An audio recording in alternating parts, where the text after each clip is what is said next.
The Trump administration's mass deportation efforts continue in locations all across the country. We wondered just how it works for those caught in the throes of all this. So we asked our Jim Axelrod to take a closer look. Joel Andre is a 17-year-old immigrant from the Democratic Republic of Congo, a soccer-obsessed high school junior who now lives just outside of Portland, Maine. I know they're gonna lose, but I don't have a dream. Okay. At the moment, homework is taking a back seat to this summer's World Cup for Joel and his younger sister Estefania. Who's looking forward to the World Cup more? Me. There it is. Which is the perfect distraction at this dinner table for a family that badly needs one. How much are you thinking about her now? Very much. Every time I'm doing something, I always think about Olivia. Olivia is their 19-year-old sister. All three, along with their mother, Corrine, were detained last November at the South Texas Family Residential Center in Dilly, Texas. What's it like? And Dilly was very hard, especially to kids, right? The food, the water you drink, even the water you shower is the worst. But when Joel, Estefania, and Corrine were released in March, Olivia, at 19 years old, had to stay. We all were like, why? I have a hope that we can all be together, but I don't know when, where. The family had fled the Congo after Corrine, an activist, was brutalized for speaking out against the ruling regime. They came here seeking political asylum. No exaggeration, if Corrine and her kids do not leave the DRC, chances are they're not alive.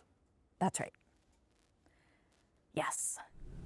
Elora Mukherjee, the director of the Immigrants' Rights Clinic at Columbia University and the family's lawyer, says when this family arrived in 2022, they were vetted and released to await their hearing after they were deemed to pose no threat.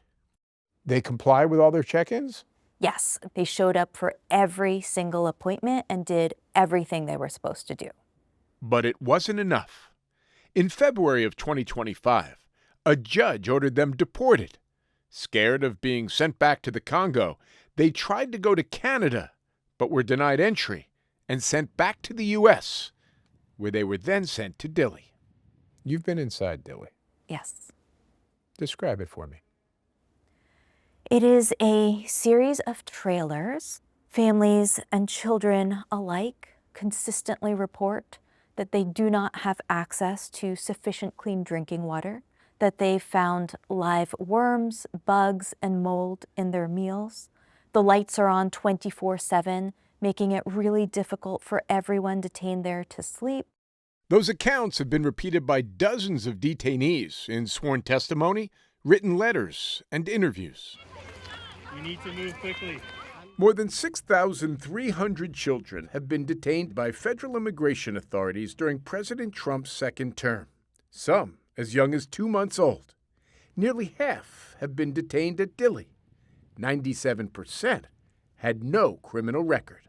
It's the only place I can think of in America where we imprison young children who have done absolutely nothing wrong. Congressman Joaquin Castro, a Democrat from San Antonio, is calling for Dilly to be shut down. Instead of treating them like asylum seekers who were vetted to come into the country, they're treating them like criminals. What could the policy objective be of creating conditions like these? I think it's meant to send a very ugly message that we don't want you here, that you're not welcome. Dilly opened in 2014. President Obama intended to hold migrant families there who'd been caught crossing the southern border illegally. President Biden closed it a decade later. When President Trump reopened Dilly in 2025, a for-profit company, Core Civic, was given a contract worth $180 million annually to run it. Core Civic denies the charges of any substandard care or conditions at Dilly.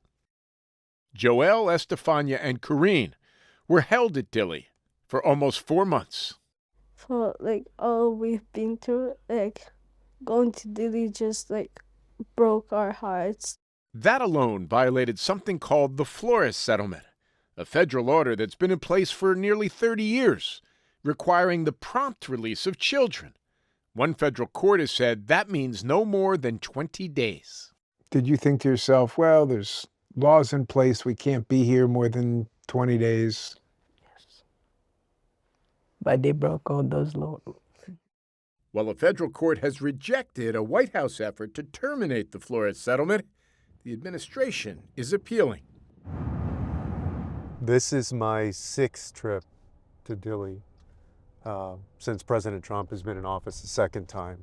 We went to Dilly with Congressman Castro this past week, where families also complain about a lack of health care and a lack of education for their kids. These kids they're hugging my leg and they're asking me to get them out of there.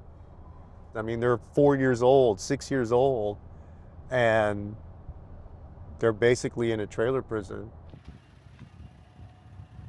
But this is as far as we can go. Yeah. Our CBS News crew got as far as the front gate. All right, we'll get out then. So, the restrictions here at Dilly: no reporters allowed, and even those who do get in, like members of the U.S. House of Representatives having to surrender their phones upon entry, mean there are somewhere near 100 children inside Dilly and not one picture of the conditions in which they live.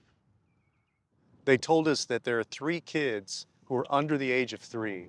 We met with a 15-year-old boy. He said that he hasn't eaten in days because he doesn't feel like eating. He's depressed. Are you surprised that even you can't use your camera, use your phone? Yeah, I'm surprised that we let him get away with this.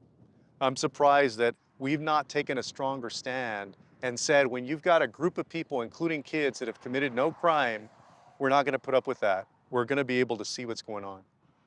According to its 2027 budget proposal, the White House wants to add 30,000 more beds in family detention centers. Our requests to the Department of Homeland Security to discuss Dilly were denied, but they did provide a written statement. Another day and another hoax about the South Texas Family Residential Center.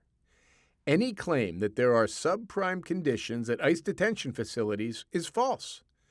All detainees are provided with proper meals, quality water, blankets, and medical treatment, and called the Flores settlement a tool of the left. Americans don't yet know what is happening at the Family Detention Center in Dilly. And once more people know, people will feel motivated to speak out against the abuses there. As for Joelle, Estefania, and Corrine, hello, while we were still with them in Maine, hey, Olivia! Olivia be me. they got the call. Olivia would be released after more than 5 months in detention. A few days later, an airport reunion gave this family's Dilly story a happier ending than most.